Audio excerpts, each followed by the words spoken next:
there are people using it a lot of different ways. Some of them use it very exactingly with hardly any water. That's called dry brush.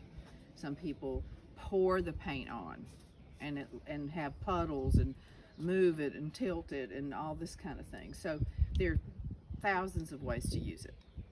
And after you get, it's just like learning dance steps. You know, you're awkward and you think, the shuffle and all this.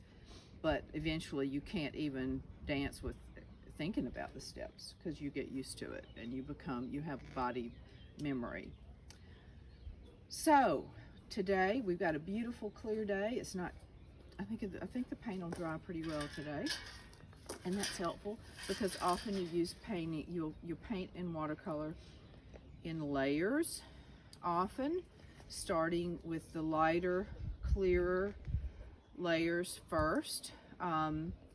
I do a lot of direct painting. I'm showing you what I actually do. I don't do any drawing underneath, although we will be drawing this week. I paint directly without the drawing, so I have to, anything I want to be light and clear and bright, like the fuchsia flowers or all those little pink flowers, I have to lay that down first.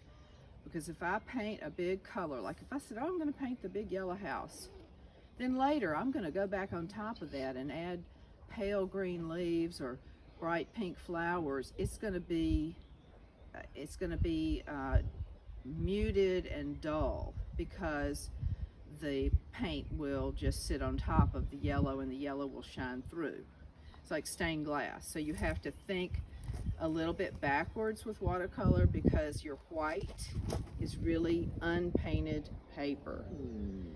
And with acrylic and oil painting, you can go back in and dab those whites and light yellows on top at the end and think, oh, I needed a highlight in that little dog's eye. I'm gonna dab in a little bit of white.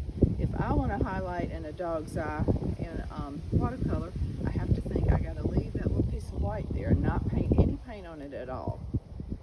Okay. All right, so these are my brushes. I've got other ones, but this brand is what I like, Raphael. They're very hard to find. I don't even know if they're making them anymore. They're sable brushes. They're hard to find.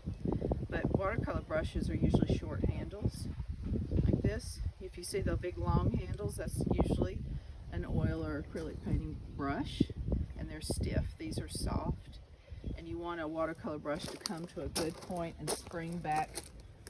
It's got to hold water and